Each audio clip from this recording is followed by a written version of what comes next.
友们，大家好，欢迎收看 Light 人物访谈的海外系列节目，我是 Light 期刊的科学编辑袁静泽。今天我们来到了瑞士洛桑联邦理工学院，并非常荣幸地邀请到了光学实验室主任 Demetri Psaltis 教授，来同我们分享他在全息、光计算、光学微流控等领域的学术成果、科研心得，以及对相关行业的未来展望。作为光学微流控领域的奠基人之一，Psaltis 教授首次同他的合作伙伴将光子学与微流体学的优势相结合，开创性的举措为后续生物传感器、片上实验室等器件的发展开拓了新方向。此外，Psaltis 教授在全息数据存储、成像、光计算、神经网络等领域也都有着卓越的贡献。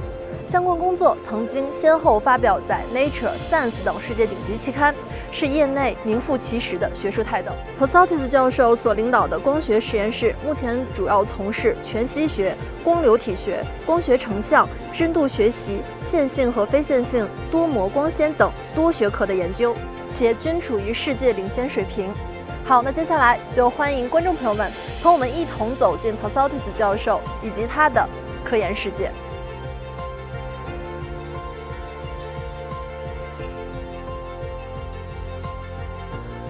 Optofluidics, like the name suggests, is the combination of microfluidics, which is a technology where you make chips where you have fluidic flow, and then you normally apply to biology when you have cells or other elements flowing inside. And optics, which is a way to monitor what goes in the, or interact with what goes on in the microfluidic channel.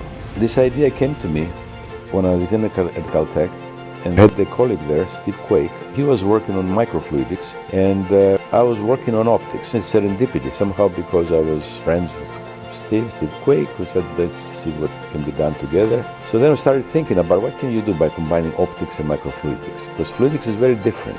Different kind of equations, different kinds of physics govern how fluids propagate. But then you mix the two, it becomes very exciting. You can do different things, because you can have the light changing by heating it or by moving it around. You have light interacting with the fluid. You have the fluid modulating the light. So at that time we made lasers, because you put a dye inside the microfluidic channel, and then you can make a laser on the microfluidic chip. When we invented Optofluidics, we invented kind of a point of view. It focuses people's attention to this possibility. Well, Optofluidics now has become a technique that everybody knows. I have this project with Professor Ferraro in Italy, where we take a microfluidic chip, and if you put a cell in the channel, because of the fluidic forces, the cell rotates. And now if you make a hologram of that rotating cell, you can look at that cell from different directions and then do 3D reconstruction. All those years later, now here's an example of how you combine the fluidic properties of the device and the optical properties of the device. The fluid flow, because the way it is, makes the cell rotate, and the hologram captures it, and then the computer makes the 3D. The opportunity would be to do even more of an integration of photonic devices and fluidic devices on the same platform. And right now, by and large, you build a microfluidic device and you add optical components either externally or minimally inside the device. I think there's an opportunity there to integrate optical chips and microfluidic chips completely. So you build the detectors, lenses, etc. in the device itself. So if you look at this optofluidic chip, it would be self-contained. It would have everything on it. Another direction, optofluidic chips now are essentially two-dimensional. It is interesting to think about what can be happen in 3 dimensions. There are some examples of that where people make incubators. They have biological samples that need to be nourished, to be interact with each other, to respond to pathogens, to some sort of, or drugs, medicine, something that will help them. Some ideas what might happen in the future.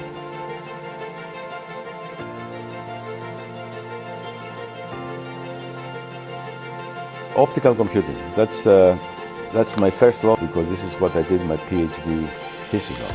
I visited the professor's lab. On the wall was a pattern that I recognized to be a sync function, a function that I was familiar with from my courses in communications and signal processing. And this pattern was generated by light. This is usually I see it in equations, and now here it's physically on the wall in red, in 2D. So I asked, how does this happen? And they explained to me that just propagation of light through free space, if you start with a square aperture, after a while you get this sync pattern to form.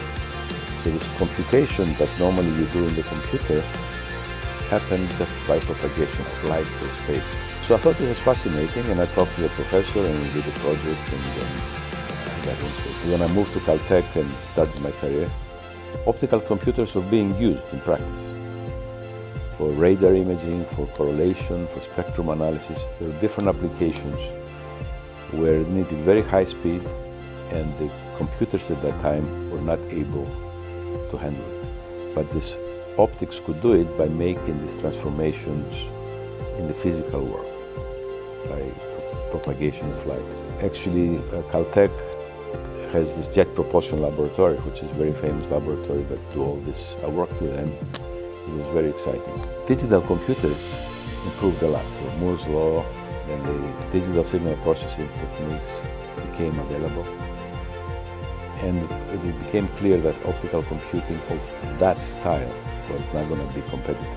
There were many years where this technology went into hibernation. One thing survived, which is optical interconnections for an otherwise digital system. In other words, if you have a digital computer, now if you want to connect one part to another, you have to put a wire. So if you take a signal from one place and use the wire to communicate that signal to another place, what you have to do is charge that whole wire, and it's like a capacitor, and that charge that went on the wire, once the signal is communicated, you have to put it in the garbage. So you waste that energy.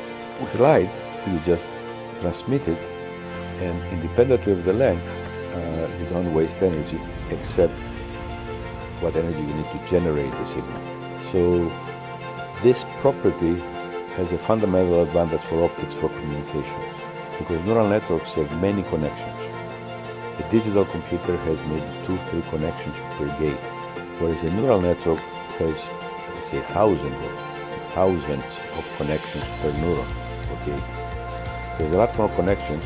Now it's come back again, and it's a hot topic, a popular topic to explore this, because as people implement bigger and bigger networks, the problem of connectivity, the problem of implementing the connections in electronic implementation has become difficult.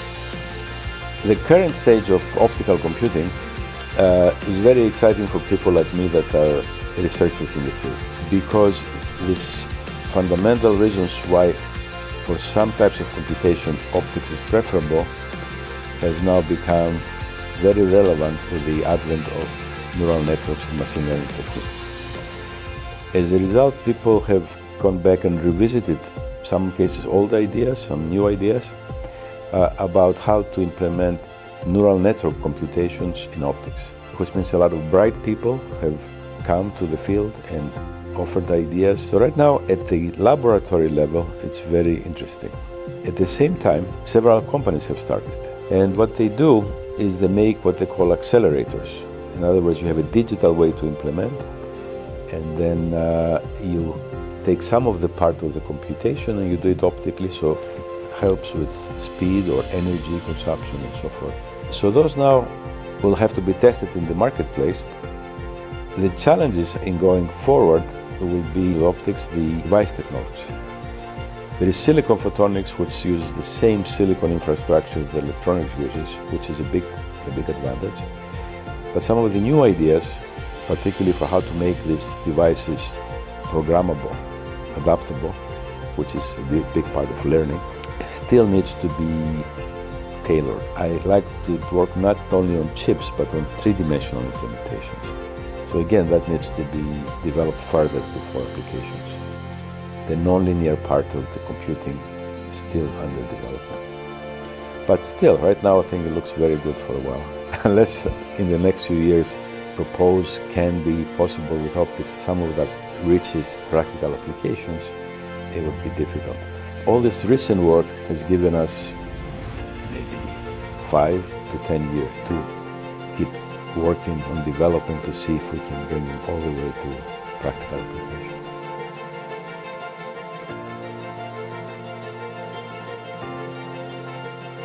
Holography, from a technology point of view, is the gateway between the real world where light propagates and scatters off of objects and gets transformed, and the world after the detector, after the intensity. So holography allows you to bridge that gap without losing the phase. Initially, holography was meant to be a technology for 3D imaging. And at that time, the holograms were recorded on photographic plates, silver halide plates, and then later on some nonlinear crystals.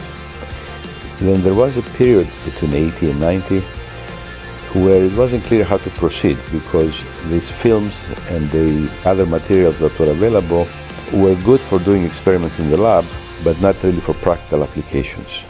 And this became a limiting factor, both in terms of deployment of the technology in practice and also in research. So there was a decade, maybe more, where holography was frustrating. Now this changed when cameras with very high resolution, CCDs and CMOS cameras, became available, and people, including us, were able to record holograms directly on the cameras and then transfer this to the computer. So that's called digital holography. So digital holography opened a huge window of applications. During this period when holography was not a hot topic, I continued teaching in it. At that time, I was at Caltech, and I taught a course where I would make hologram inside the class, and then the hologram would be developed, photographic plate, and the students would come and look at it. So that was always exciting, and also, of course, keeping track of what goes on. So in that sense, when things became interesting again through digital holography, we were ready to go through. The main challenge and the main goal would be to have a holography be a 3D display technology. And if we had a spatial light modulator, like a liquid crystal type device, a projector, some other technology, with very, very high resolution and very high speed at that resolution, then we can make holograms that are digitally recording. Maybe we can make a movie using a camera like this or multiple cameras and make a 3D hologram out of that and use the display to project it. So 3D recording and display is still the main challenge, and it's limited by primarily the technology to display the holograms in real time, to make movies, stuff like that.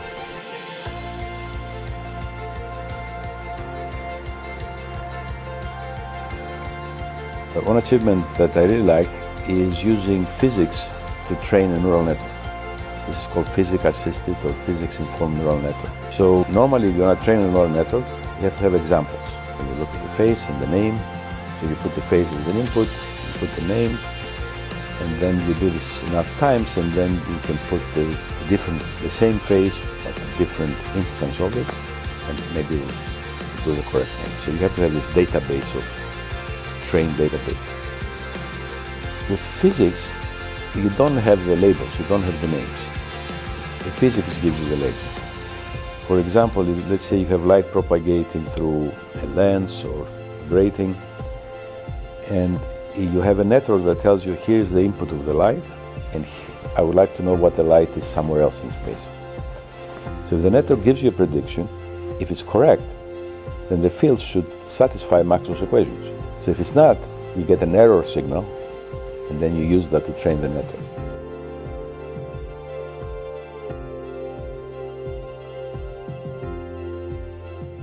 If I had to give a broad comment to young researchers, when you start thinking about your career, usually you have to think about two things. One is the financial aspect of it. Will I have a job? Will the job pay me well? Will I have job security? Will I be able to grow? The other consideration is, will I like the job? Will I be motivated? And the two normally should be linked, but not always. So if you want to do something you like, particularly in science, it should be a passion. Like you really should like the topic, and you really like to read the papers about it, to talk to colleagues, do some innovation, to come up with new ideas. This is what normally a researcher is excited about. But then how do you balance that with building a career that will have stability and good income and so forth? That is something that each person has to think of his own. But my advice is don't forget the passion part. Don't sacrifice everything just to get a good job. Think about that for the long term.